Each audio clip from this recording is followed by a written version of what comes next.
Hello everyone and welcome back to day 2 of learning to play the violin live with me. So over the next 10 days we are going to be learning to play the violin, and if you haven't watched lesson 1 you absolutely must go and watch lesson 1. So that will be linked underneath, so go and check that out first before you join me today with lesson 2. And with lesson 2 we're going to be talking about the parts of the violin, the chin rest, the tailpiece, the peg box and all that kind of thing. And you might think that that is not a very important part of playing the violin, but it absolutely is, because if you don't know the parts of the violin and what each part serves its purpose for, then it does make things a little bit more complicated. So I'm just very quickly going to go through a few parts of the violin to shed some light on that. And for more detail, please check out the original lesson 2 of this already on my channel, which will be linked directly underneath this video. Okay, so the first thing I'm going to talk about is the chin rest, and I always get asked about my chin rest. Now this is the MULKO chin rest, and I'll put a link directly to this underneath this video. And I have tons of MULKO chin rests all around my studio, and I have this on every single violin that I have, just bar none. I absolutely love it. And the reason is that when you buy a new violin, whether it be cheap, expensive, whatever, it doesn't really matter. To me, I always feel that the chin rests just feel a little bit too thick. Some of them go over the little tailpiece here, so they might be a little bit bigger than this one here, but more often than not, they're always thick. And this is the thinnest chin rest I have ever come across, and I absolutely love it, because I just feel for me that I just don't want anything poking into this part of my chin here. So I don't really get on with other violins that I might try that do have a slightly thicker chin rest. Even if they're really, really good quality ones, the chin rests are a little bit better made, but to me they just feel a bit too bulky. Maybe it's just because I'm used to having this. So a lot of people always question this, and this is a MULKO chin rest, and might be something worth considering when you get that violin, because you don't want it to feel uncomfortable. And some of you might think it's because of the shoulder, it's digging in, do I need a shoulder rest? But what a lot of people don't consider is the fact that the chin rest plays a massive part in the violin actually being uncomfortable. People don't register that it is actually the chin rest. So that's that. Then moving on to the tailpiece here. Now the tailpiece is just where it holds the strings in place, and it also holds the fine tuners. Now I have an antique violin, I'm a professional violin player, so I only have one tuner on the E string. That is just to, going off on a tangent here, that is just because my violin is set up to be tuned by the peg. So this is a very well set up violin, and the peg box is absolutely perfectly set up for me to tune the violin through the peg box. And I prefer to tune my strings through the pegs just because I feel like I can just get a better tune with it than using the fine tuners down here. The reason why we have one on the E is just because the E string is so thin and it's so fine that it's very prone to breakage, even if you're very, very careful, and even if you are, even if your peg box is set up well, it is still a very precocious string, so it is a little bit on the dangerous side. It is just much easier to use a tuner for the E string to tune up, and not only that, the E string doesn't really go that much out of tune, so you might only want to kind of move it a smidge, if anything. So that's why we only have one on there. But your violin, I suspect, will probably have 4 tuners. But when you first get your violin, you will need to obviously tune it up every time you go to play it. And if it's really, really out of tune, you're not going to be able to use the fine tuners, because they're only going to tune just a little bit. So what you might need to do is use the pegs to put it in as close to being in tune as you perfectly can. I've got videos on my channel, lots of videos on my channel on how to tune violins. If you want to check those out, I'll link them underneath. So you can use the pegs to move it as close to being in tune as you can, and then you use the fine tuners to just finely tune it to where you want it to be. You can also use a tuner as well if you want to, maybe something like this, which is the D'Addario NS tuner. So you just pop that on the violin like that, switch it on, and then that will help you tune up the violin. So it's up to you if you want to use something like that, or you want to use a piano.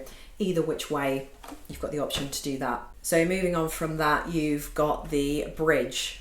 Now, what you might notice with the bridge is that it's a little bit higher on the G string, so this end, and it's slightly lower on the E string. If you've got a cheaper student quality violin and you want to replace the bridge, which is recommended to do so, that kind of comes with a warning that when you buy a bridge, they're not pre-made, and that's very, very important. You can't just go on Amazon, buy a bridge and then just stick it on the violin and hope for the best, because it will be too flat. So it needs to be actually fitted to the curvature of your violin. So if I took this bridge out, I gave it to you, put it in your violin, I guarantee you it won't work, because it won't be fitted at the right level of your violin. Each violin, even though it looks the same, it's very, very slightly different. So the curve here on the wood is going to be slightly different from mine as it is to yours. The height of the fingerboard from the violin is going to be different to yours. The height of the string from the fingerboard is going to be different to yours. And all of those things have been calculated and factored in when the violin luthier made and measured this bridge to suit this violin. So getting a bridge is great, but you can't just go online and get one and shove one in. Even the pre-cut ones, which I don't really agree with buying, are still not going to be that great, because you might find the string action is too high. If the strings are too high, when you come to putting your fingers down here, they'll either be too low and you'll just get like a screech kind of sound where it just won't make any sound at all, or it'll be too high and it will burn. The string will burn and cut into your fingers, and again, you won't be able to play. The second thing about the bridge is that if it does arrive and the bridge is out and you need to put the bridge in yourself, then just make sure that you put it around the right way. So the lowest part of the bridge should be on the right and the highest part of the bridge should be on the left. And it should also be put just in the middle of the F hole. So when you look at your violin, you'll see this is the F hole here, which is the sound hole. And in the middle of that, it's sort of got a tiny little little triangle spike there. The edge of the bridge should be in line with those spikes there, either side of there. So that gives you an idea of where you'll need to put your bridge if it doesn't come set up already. Then we've just got the fingerboard here, which I briefly spoke about, which is what the strings are on, and then you've got the peg box up here as well. You might find that if you have a cheaper student quality violin, that you might have a little bit of problem with your peg box, which is why I always recommend you buy something semi-decent than something really, really cheap, because the cheaper kind of $30, $40, $50 violins are going to be no good, because you will not be able to tune them.